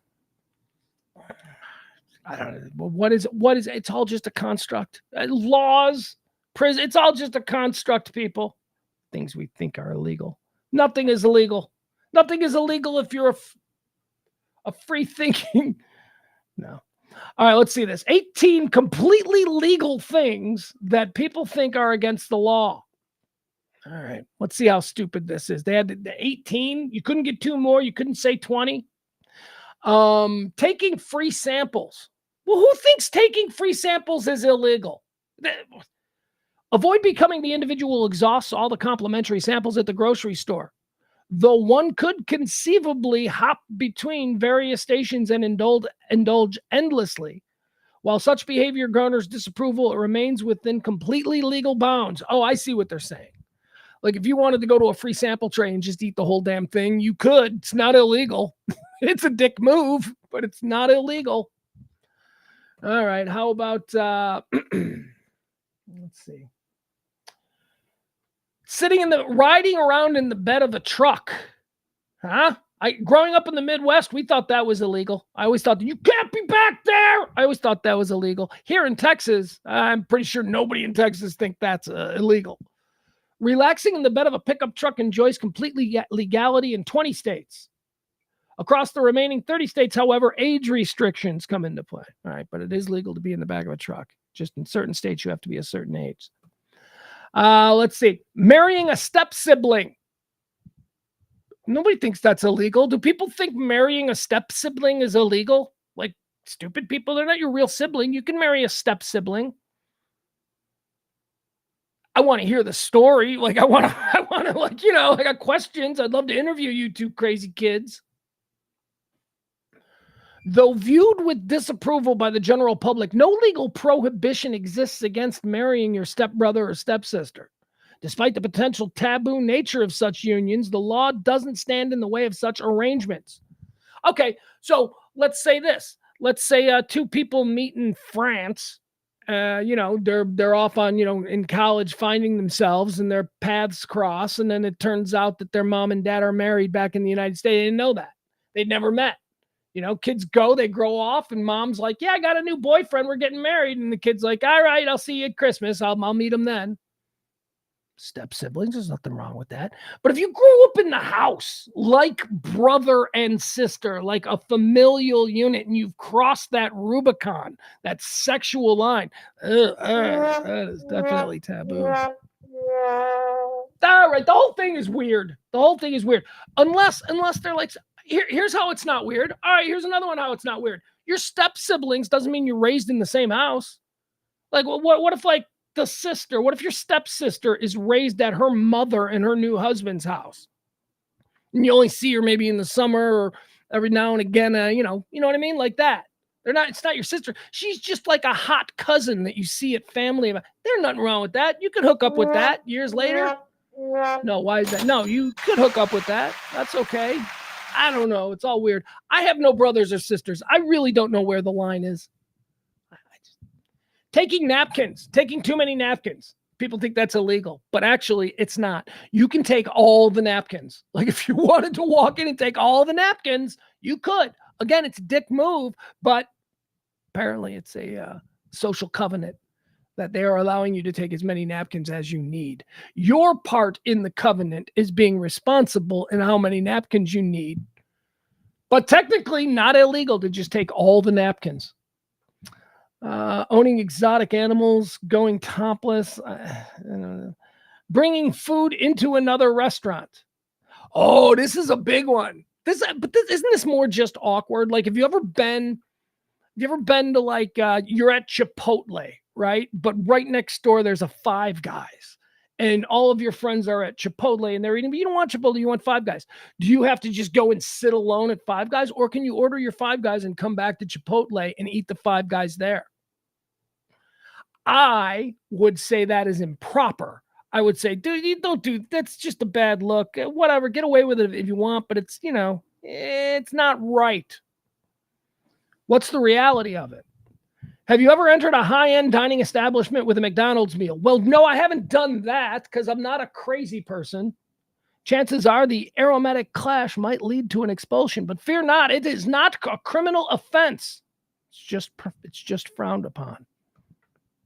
Okay. All right. Sleeping in your car. I thought sleeping in your car was illegal. I thought my whole life growing up, I thought sleeping in your car was illegal. So this is one that maybe sleeping in your car. We've all experienced the temptation to recline and doze off in our car, especially when feeling drowsy after a night out. Despite common misconceptions, this act is legal unless you're parked improperly or on private property.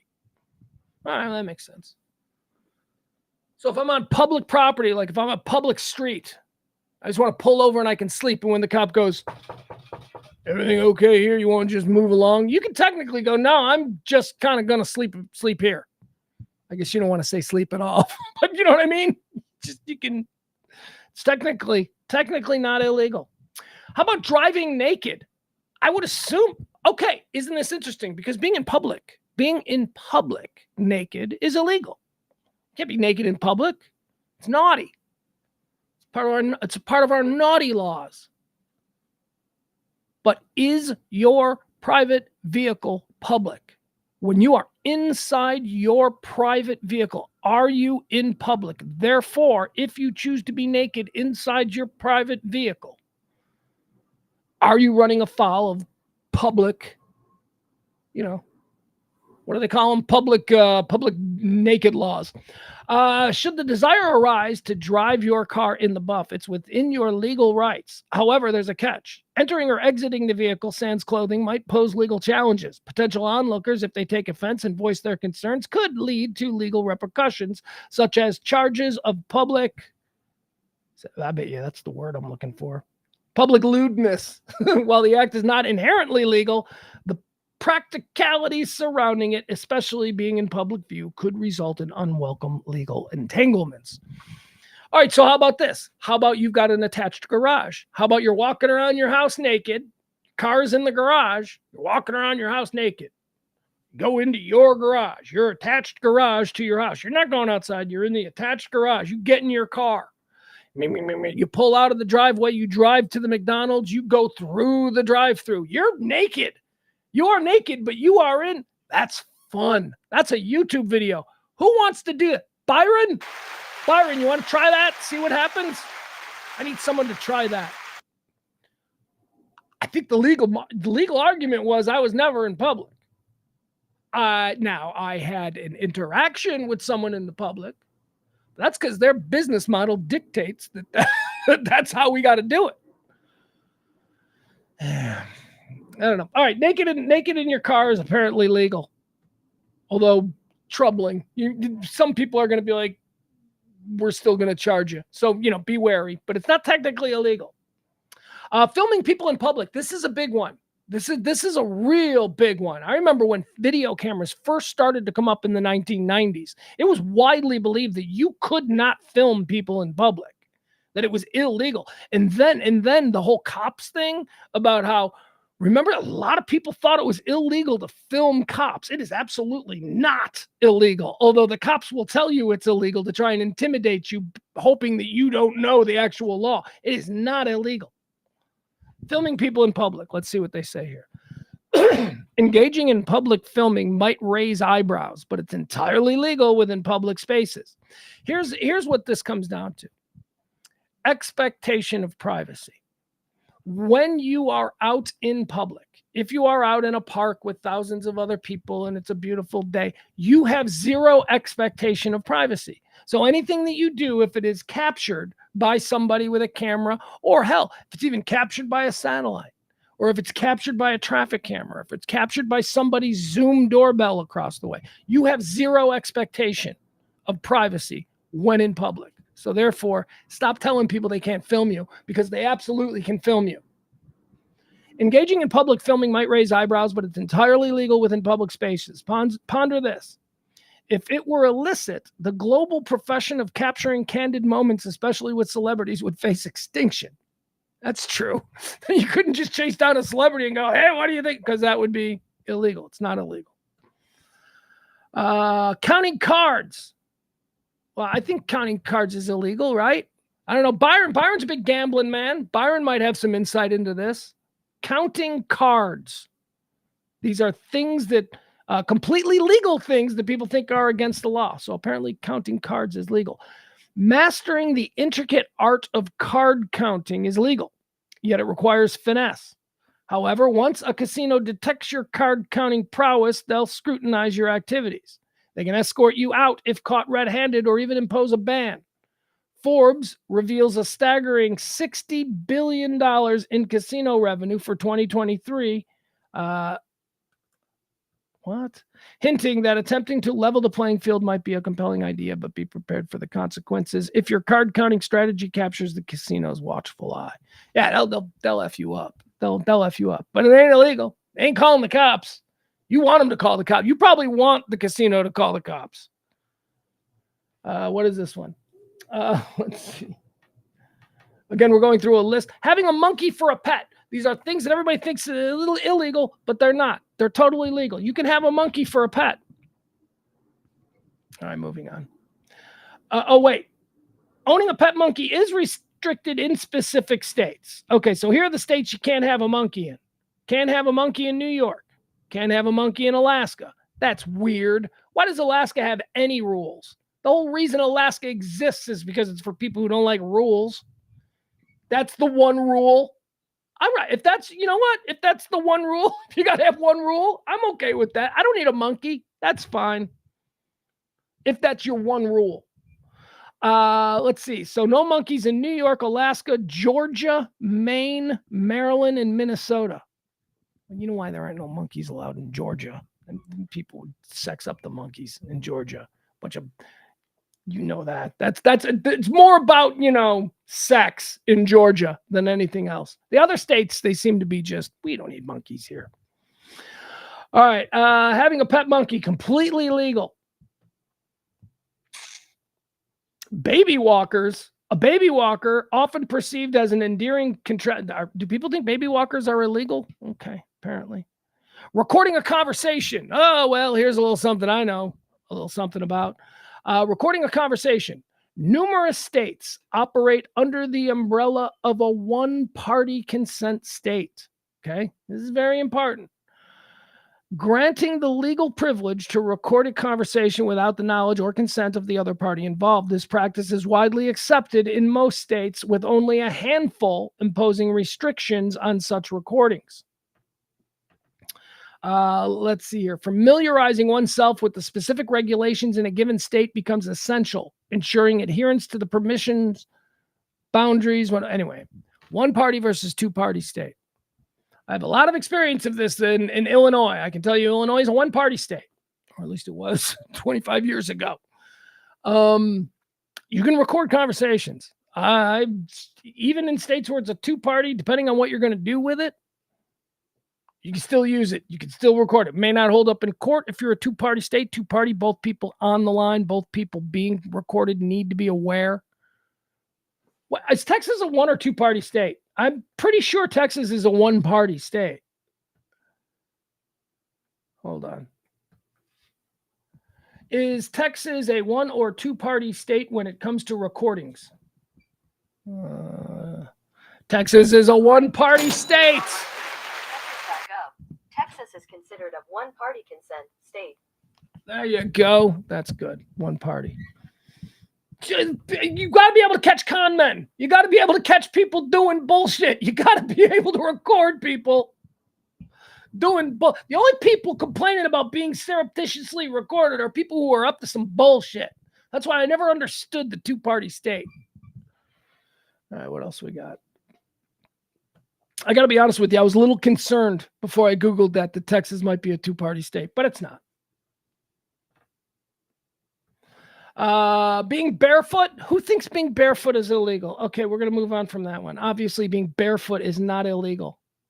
Backyard burials. Can you bury a human being in your backyard? That's an interesting one. I would say no. I would say it seems like there should be some rules surrounding that.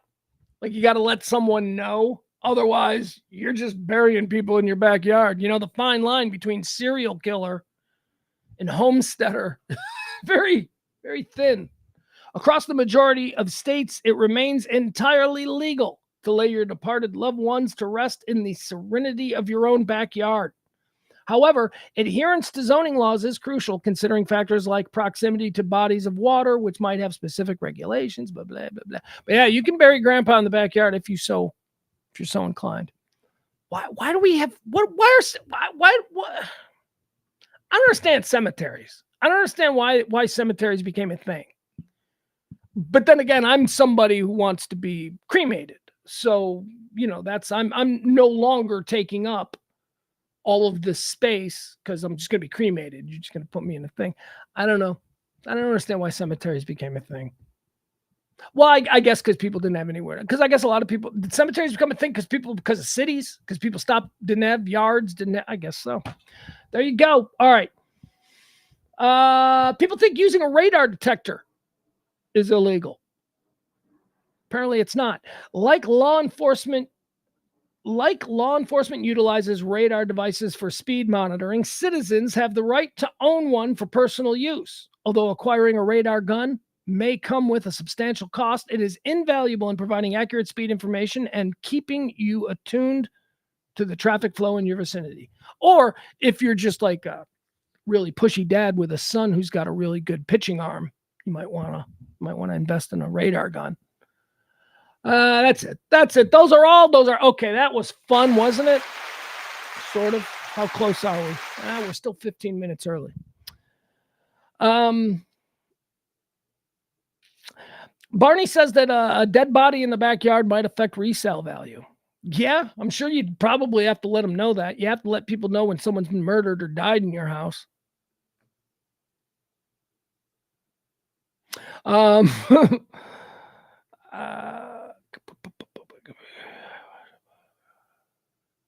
Mike says filming in public can be creepy. I watch a bunch of Well, that's where the creeps are. We look.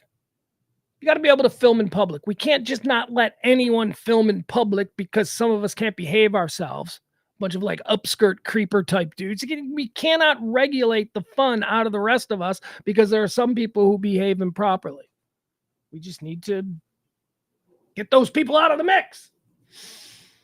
All right, what is happening today? Happy President's Day. So it's President's Day, right? Because it's not actually George Washington's birthday. I saw some people on Twitter who's going around, happy birthday, George. George Washington's birthday is coming up this week.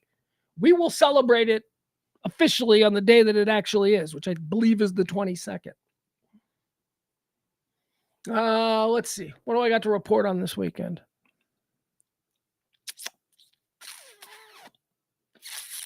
I got nothing. I got ripped off. I was supposed to be kids weekend. I didn't get ripped off. I shouldn't put it that way. I was supposed to be kids weekend. I didn't have my kid this weekend. But no, it's for him. It's fine. It's not a big deal. He had so much stuff going on. I told you earlier today. He had like this morning. Here I am thinking I get an extra extended weekend because he's off school on Monday. And he's like got football practice at 7 a.m. And honestly, I could have taken him. I didn't want to. If he wants to sleep in his bed on Sunday night because he's got a 7 a.m. practice, that's fine. I don't need to wake up at 6 o'clock, to take him up. That's fine. It's not that, And besides, he was like, I just would really rather be in my own bed. I go, I totally get that, dude. I get that. So he didn't come this weekend. He had a birthday party on Saturday too. And I'm like, well, let's just skip this week. You'll come by next week. So next week is going to be boys' weekend. And he's so cool. He's so cool because he seems to think that telling me that he doesn't want to come this weekend, he seems to be more concerned about it hurting my feelings. And it's like, dude, you are not hurting my feelings. That's fine. You live 15 minutes away, man. It's not like this is a big deal. And I keep trying to tell him, you're getting to the age now where I have you on Friday and Saturday nights. I go, you're getting to the age now where you're not going to want to be hanging out with dad on Friday and Saturday nights. And I'm totally okay with that. I want you to go out on Friday night with your buddies and chase girls. That's what you're supposed to be doing. You don't have to be laying on a couch with me at 15. Well,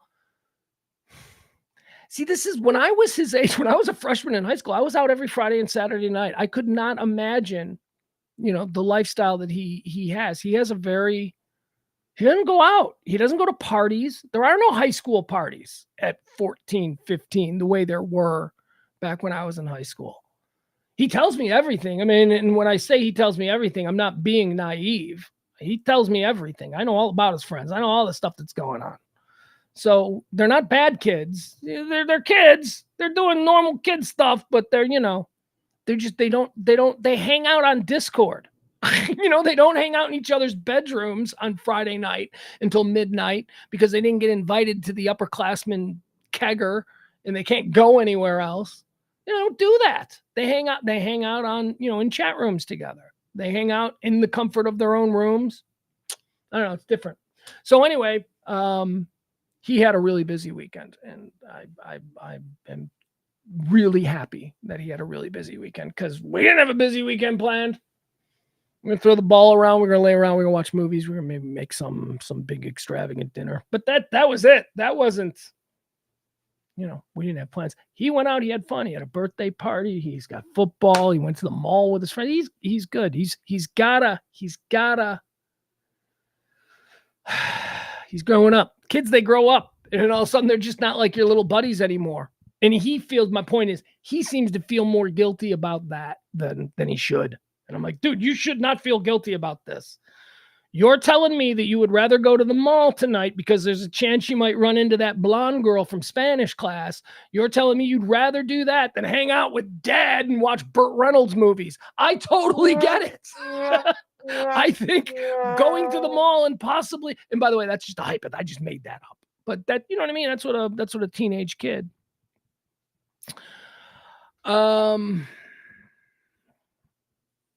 Rob Barr says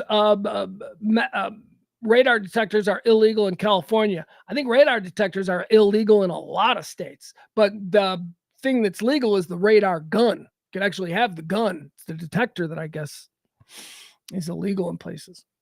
All right, I got nothing else. This has been a 2-hour stream of consciousness. I'm going to leave 10 minutes on the floor. Typically, I like to try and go a full 2 hours. It's Monday. I don't have stuff to do. Actually, I have stuff to do. I have stuff I don't want to do.